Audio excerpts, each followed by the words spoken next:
Woody Wommack from Yahoo Sports here with Christopher McDonald, better known as Shooter McGavin for our purposes today. Here on behalf of Subway, we got the Happy Gilmore meal launching. This has got to be a surreal experience.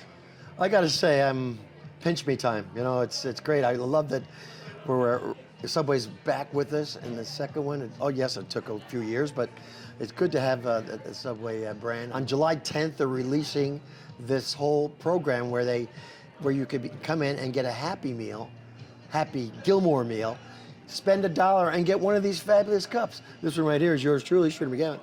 Then you have Happy Gilmore, of course, and you have Hal, and then we have Oscar, who's the new one, which is great. So it's an honor. So I've heard that you're in the commercials and maybe there's some scathing commentary. We made a great commercial, and it's going to be cut up in like 3 different sizes and spread around, you know. But there's also ways that people can come in and join the MVP club just by signing in. They get, you know, swag. They get really cool stuff. They get all kinds of wonderful things. But the best thing about it is the sandwiches themselves. So I remember a couple years ago, it's almost like I think you kind of like stirred up a firestorm on Twitter just with the initial mention that the movie could be coming back, or there was a script you had seen. I remember it being like, you made headlines everywhere. Take us from that and then the first day to when you were on set and just having everyone back together. What was that like? So I went to Adam Sandler's show called Love You, and I tell the story, but the thing happened, I just loved the show. It was great. I said, "Shoot, you got to come backstage. I got to show you something."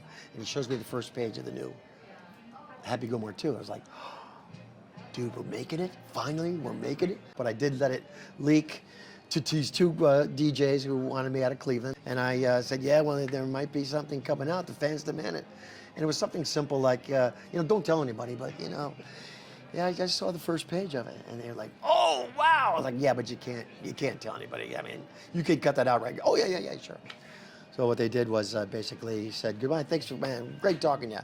And then right out of the way, like, we're talking to CA then, we're talking to Golf Channel. It's like, thanks, pals. So I got my wrist slapped, but at the same time, it turned out great. So when you did the original movie, now you've done a million things, of course, in your career. Did you know that this was going to be, you know, a cult following for the rest of your career, or were you just thinking like, hey, let's bang out this movie and we're on to the next? Like, what?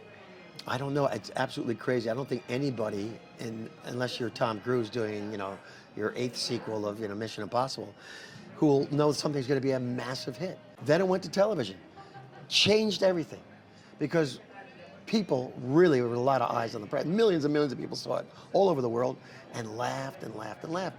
And so so I thought, wow, this is incredible. It became like how kids grew up. To this day, I go to these cons and stuff and sign autographs. And man, I grew up watching you. Everything, this is great, but Happy Gilmore, oh my God. So families watch it together. Now it's multi-generational. I mean, grandparents watching with their grandchildren. It's just got it, and I don't know how even to explain it. And I hope you catch, you know, kind of a miracle in a bottle, and that's, I think, what they did with Happy Gilmore too. Have you ever had an athlete come up to you, you know, and I'm sure on set or whatever, but I mean outside in the real world or another event and be like, Shooter, you know, has there ever been a famous athlete? Many times, many times, and it happened with on the set too, because I kind of snuck in on my day off and I wanted to see all of the big cameos that were showing up on, you know, legends of golf. And I was telling the story, they all went, Shooter! These are guys who are like, you know, like gods of golf for decades. And even the younger guys too that are legends in training, they were thrilled to see the Shooter. And it was just really funny. A lot of them don't even know my name, they just know me as Shooter McGavin, right? Shooter. Yeah, of course. I know you mentioned all the cameos. Which athlete do you think could be an actor if they want? It doesn't have to be a golfer, could be Travis Kelce or whatever. Who do you think? Matter of fact, Travis Kelce, you nailed it. He's way too handsome.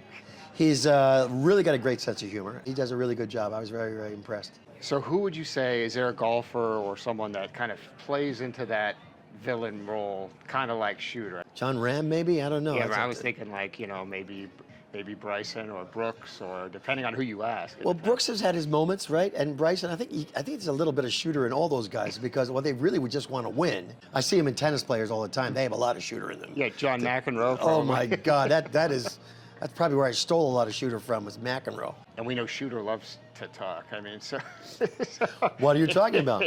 Do you think that would be part of, if Shooter was on the real tour, he would use that as an advantage to to win maybe a major down the line like that using the trash talk? There'd be some trash talk involved, sure, yeah.